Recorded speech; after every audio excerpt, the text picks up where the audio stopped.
Big Boy's Neighborhood. All righty now, welcome to the neighborhood, man. We're Uncut, and there's this is some shit that I need to talk about as well. Yeah. You know what I'm saying? Like everybody been on, a lot of people been on an emotional roller coaster. Of course, since Kobe Bryant passed. Those that knew, those that didn't, whatever your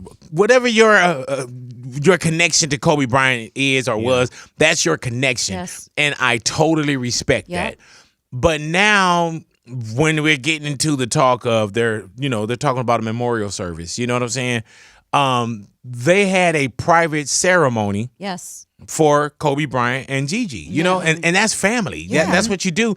And they're going to bless us with a public memorial service, you know. So people are getting mad that there was a private ceremony already. Yeah. Like you said, you know, vaguely, I don't want to put anybody out there, but you know someone too, Ida. Yeah, I told someone about it, and I was like, they were already buried last Friday, and their reaction was like, what the hell? Like, that's so rude. Like, I can't believe that. Which I understood the reaction in the moment because, like you said, big people do feel attached, and a lot of people are still mourning. A lot of people are still hurting. So you want like the sense of closure, right? Or your chance to say goodbye. But at the end of the day, who we have to think of is Vanessa and Natalia and Capri, even though they're smaller, we have to think of the babies and his real immediate family members. It's crazy that people are getting upset because they had a memorial service or whatever it may be, like private. That's Vanessa. Private. That's the family. That's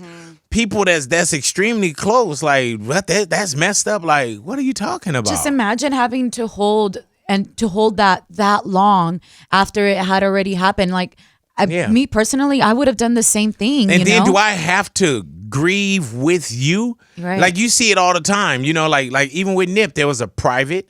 And then there was a public. Yeah. You know what I'm saying? Like that. I mean, those things happen. And I do think that I feel like a lot of people are feeling even more so type of way because it was announced that they're going to do a public memorial service at Staples Center on 2/24 to honor both Kobe and Gianna.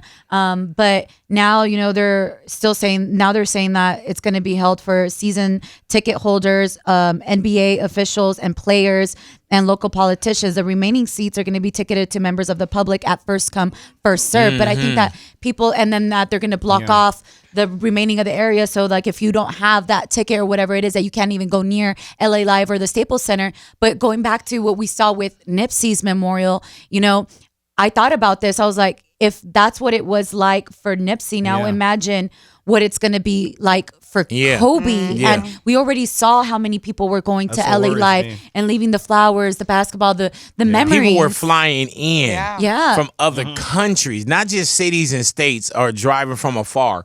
People were flying in to actually put a jersey down or a basketball or flowers, whatever it may be. I mean, people at one point people were saying, it was rumored to be at the Coliseum. And at the Coliseum, if you could have got 100,000 people there, it still wouldn't have been big enough. And the Staples Center, I saw a gentleman speaking about it, and he was just saying, this is the house that Kobe built, so I'm glad that they chose to have it here.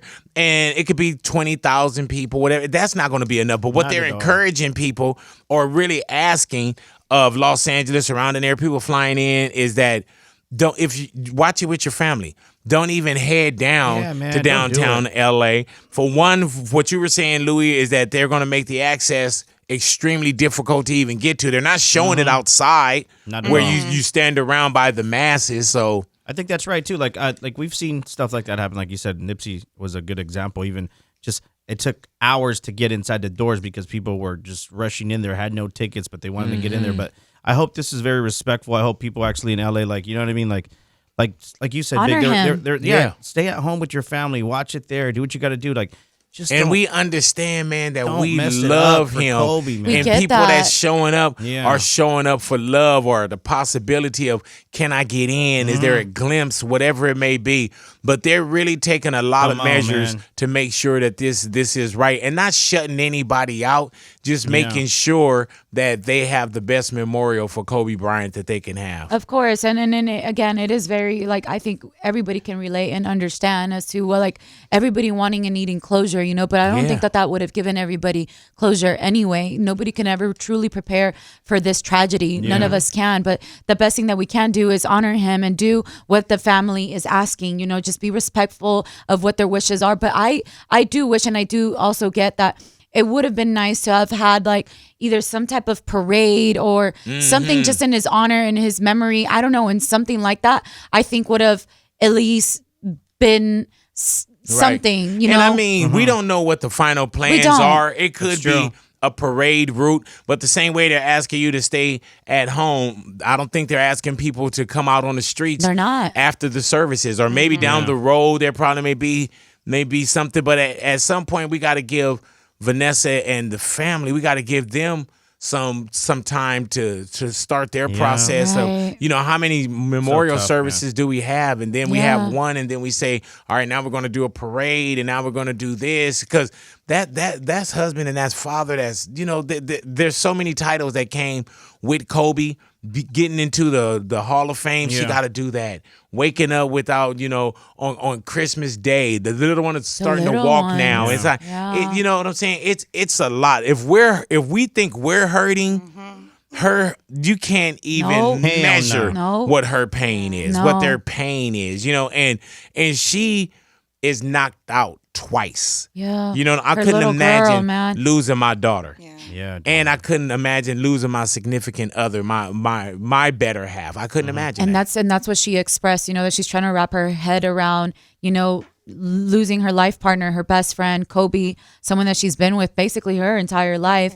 But that's something that she's having a really hard time and she feels angry about is her little girl that had so much more life to live. And that's, you can understand it. And all I can do and think of is honestly just praying for her, praying and praying and praying for her, because I cannot imagine what that pain is like or how hard of a challenge it is to have to get up every single day for the remaining girls that she still has and keep that strength. And when we talk about paying respect.